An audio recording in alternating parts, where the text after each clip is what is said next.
Okay, at some point along the way we have to talk about the business structure of your wholesaling business. So we're going to talk about that now, a very critical component, the business structure. This is module 3 of the wholesaling So Everybody Wins training program, okay? So we just understood now 2 different ways to make money on wholesaling, all right, depending on what role you're playing, wholesaler and or investor agent. Now, let's talk about the business structure. Right? So we're going to set up what's called an LLC, all right? LLC. Very simple, basic entity structure. In the U.S. and Canada, we just use what's called a basic corporation, okay?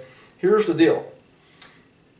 For straight wholesaling or anybody wholesaling, you never want to wholesale in your own name. You want to set up an LLC.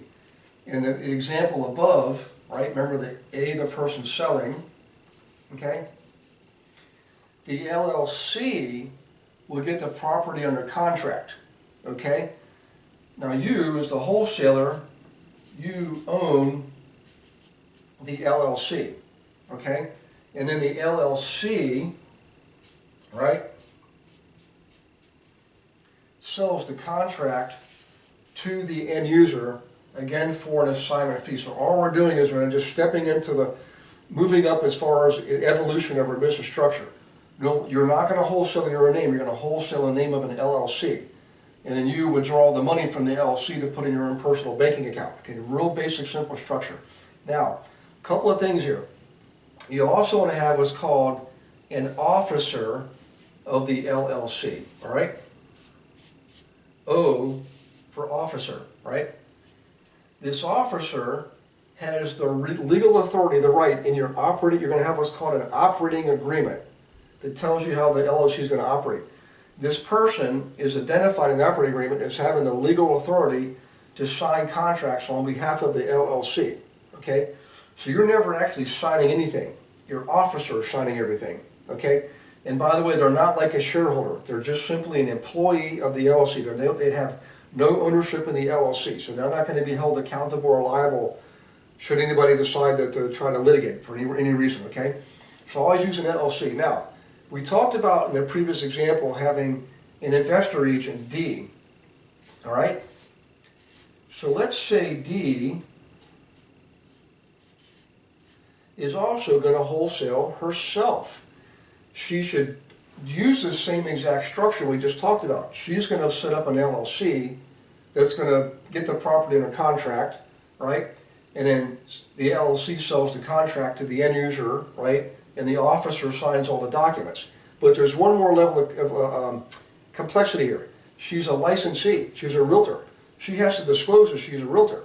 So what does she do to help avoid all this is she's also going to have in her brokerage what's called a TL, transaction licensee, okay? So different person than the officer. By the way, the officer should not be a licensee, okay? Over here, the transaction licensee, that person should be a licensee, working for the brokerage that this agent is also an agent of. So both people work for the brokerage, call it, you know, Z brokerage, right? Z brokerage. So what happens is D, the investor agent, who's also wholesaling, has the transaction licensee sign all of the brokerage documents on behalf of the agent, okay, who, by the way, owns the LLC. So what I'm getting at here is in no way along the line is the owner of the LLC, in this case the D, investor agent, is signing any legal documents on behalf of the LLC, and she's also not signing any brokerage agency agreements on behalf of the brokers. This person is, and she's paying her a fee to do that. So the bottom line is she's completely shielded herself from the LLC. In other words, she owns it. She's going to pull money out, but that's her only role. And by the way, when she sets it up, she's going to have a registered agent set up the LLC. Because otherwise, if she sets it up herself, that can be tracked. You can look online and see who set up the LLC. So she's going to also pay a registered agent, okay, R-A, and completely different third party. Every state has them. You can look them up. You can find registered agents. They'll set up that LLC for you, send you all the paperwork, okay?